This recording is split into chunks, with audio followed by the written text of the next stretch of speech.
माँ कांदुछि माटी कांदुछि झुरुछि वीर पुत्र को। एई किछि दिन तले निज जन्म कला मार अंतिम संस्कार करी फेरी जाइथिले निज कर्मस्थल को। किंतु आर पारी थिबा जन्म कला माँ डाकी देला निज कोला को।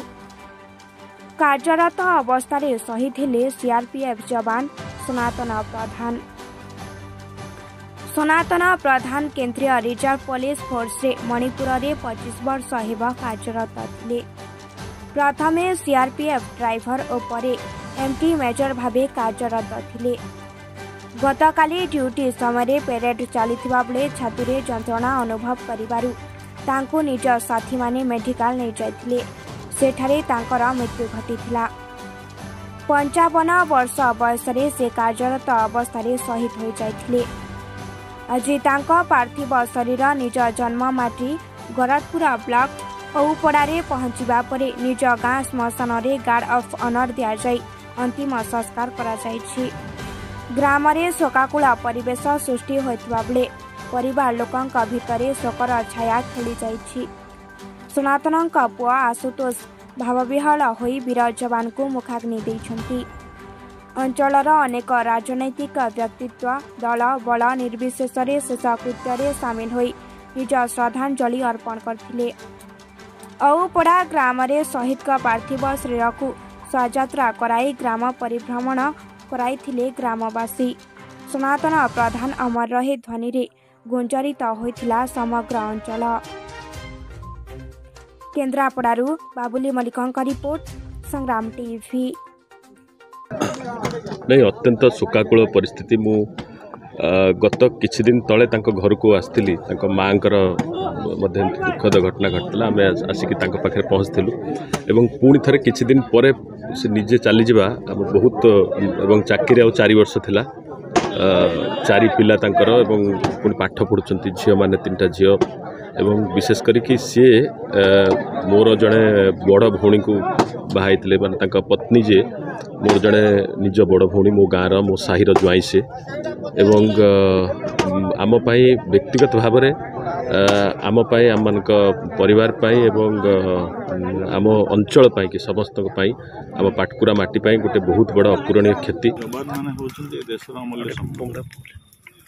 निज जीवन को विपन्न करी जीवन सारा से देशवासी को सुरक्षा प्रदान करते शीत काकर देशर सुरक्षा दायित्व हाथ में ही न्यस्त से समर्पित।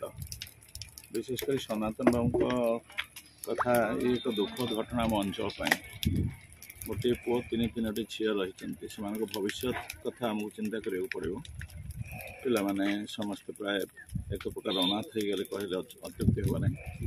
किंतु भगवान को निकट प्रार्थना करी परिवार को पिला साहस दिखाँ शक्ति दिखाँ भविष्य को सुनिश्चित कर। हाँ नमस्कार सर, मो ना हूँ हविलदार जीडी शिवशंकर नायक। मुझे सीआरपीएफ कार्यरत एमएन सेक्टर अपना मणिपुर। सनातन बाबू सनातन बेहरा ड्राइवर आम से ड्यूटी करते सॉरी हविलदार जीडी सनातन प्रधान जो कि आमर मणिपुर से ड्यूटी करते कार्यरत थे।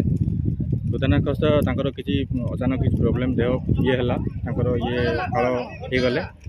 बाकी जो प्रोसेसिंग आमर सारे सेठे आमर मणिपुर सेठे सारे आमर जो प्रोसेसिंग करके सेठे पठेले आउ एठे भी आसला पर भुवनेश्वर आमर भुवनेश्वर जो डीसी स्टाफ सीआरपीएफ स्टाफ अपना सार मैंने से आम नहीं आसलु।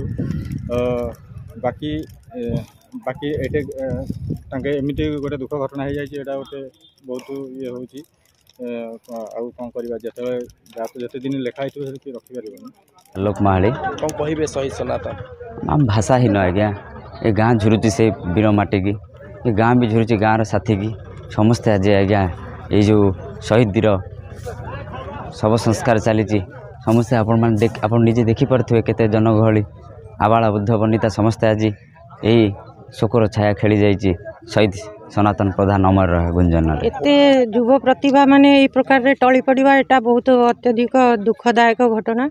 जड़े सीआरपीएफ जवान थे आम देशर गोटे अपूरणीय क्षति एटा आमे समस्ते बहुत दुखित किंतु ये दुख समय परिवार वर्गों सहित आमे समस्ते ठिया होइछु।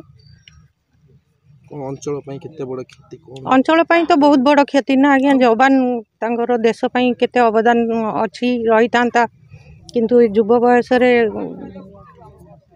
चली जावाटा अंचल क्षति देश क्षति आम समस्त क्षति। आज गोटे आम अंचल समग्र राज्य विशेष भाव में पाटकुरा निर्वाचन मंडली गोटे दुखर दिन आमर जी नड़ियाबरे पंचायत ओपड़ा ग्रामर सीआरपी रे कार्यरत थिबा बेले सनातन प्रधान जो भाव में मृत्यु है से आम समस्ते दुखित मर्माहत भाव में गोटा शोकमय चारिआडे गोटे परिवेश सृष्टि होती नड़ियाबरे पंचायत आमर ओपड़ार सनातन भाई से अति मेलापी व्यक्ति थे बोलिकी सबुआड़े चर्चा होची।